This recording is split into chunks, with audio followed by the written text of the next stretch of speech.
Cette audience nous a permis de passer en revue la marche de notre union sous différents aspects, notamment institutionnels. Comme vous le savez, la conférence des chefs d'État et de gouvernement de l'UEMOA s'est réunie récemment à Abidjan au mois de décembre, et donc c'était l'occasion de lui rendre compte des conclusions de cette conférence et notamment de la désignation d'un nouveau président de la conférence des chefs d'État et de gouvernement. Ça a été aussi l'occasion pour moi, au plan institutionnel toujours, de partager avec lui les derniers développements liés au fonctionnement, notamment de la Cour de justice, avec les nouveaux juges qui ont été nommés et qui ont pris fonction le 1er février 2023. Donc c'est des aspects importants qui déterminent la marche de notre union, et donc c'était bien de venir lui rendre compte de cela en tant que président du pays hôte de notre commission. Alors, cette occasion évidemment nous a permis de faire le tour de l'actualité économique, de lui présenter la situation économique de notre union, qui est une situation économique globalement satisfaisante, malgré quelques tensions que nous avons au niveau des déficits budgétaires et légèrement au niveau de la dette publique, mais qui sont liés évidemment aux décisions fortes prises par les chefs d'État, par nos chefs d'État, pour appuyer les populations face notamment à la crise inflationniste que nous avons connue suite à la guerre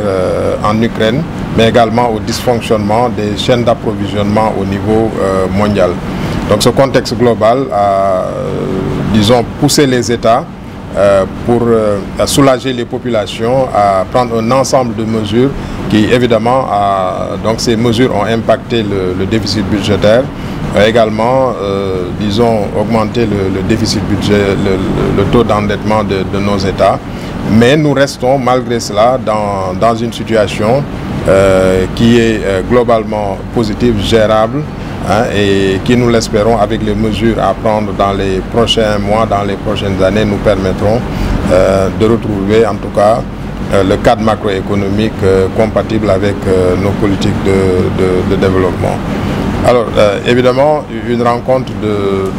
avec le président à ce niveau ne pouvait pas se faire sans passer en revue ce que nous sommes en train d'initier au niveau de la commission de l'UEMOA en matière de paix et sécurité. Dans ce domaine, nous avons un programme que nous déroulons avec les ministres chargés de la sécurité de l'Union, que nous réunissons annuellement.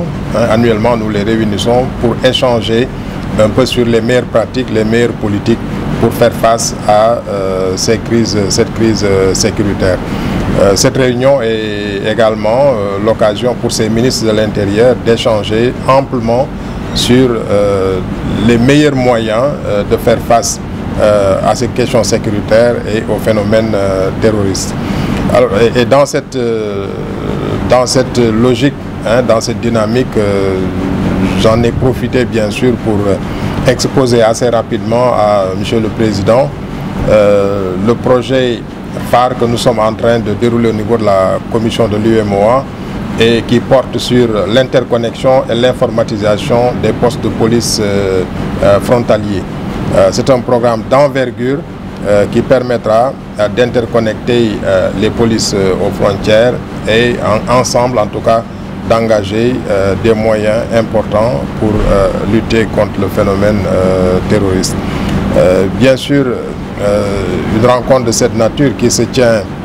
quelques jours après le FESPACO, c'était aussi l'occasion de féliciter les hautes autorités du Burkina pour la belle et parfaite organisation de cet événement mondial. C'est un événement mondial, ce n'est pas un événement seulement africain. Et renouveler la disponibilité de la commission de l'UEMOA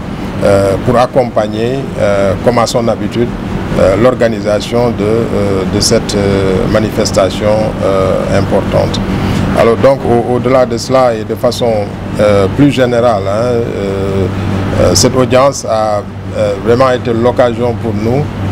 de réaffirmer encore une fois tout notre soutien aux initiatives des autorités du Burkina, disons aux initiatives du peuple burkinabé face au contexte que nous connaissons, et renouveler toute notre disponibilité aussi pour être à côté des autorités du Burkina, être aussi à côté des populations du Burkina, notre pays hôte, en tant que commission de l'UEMOA, pour ensemble essayer de faire face à cette situation que nous connaissons tous.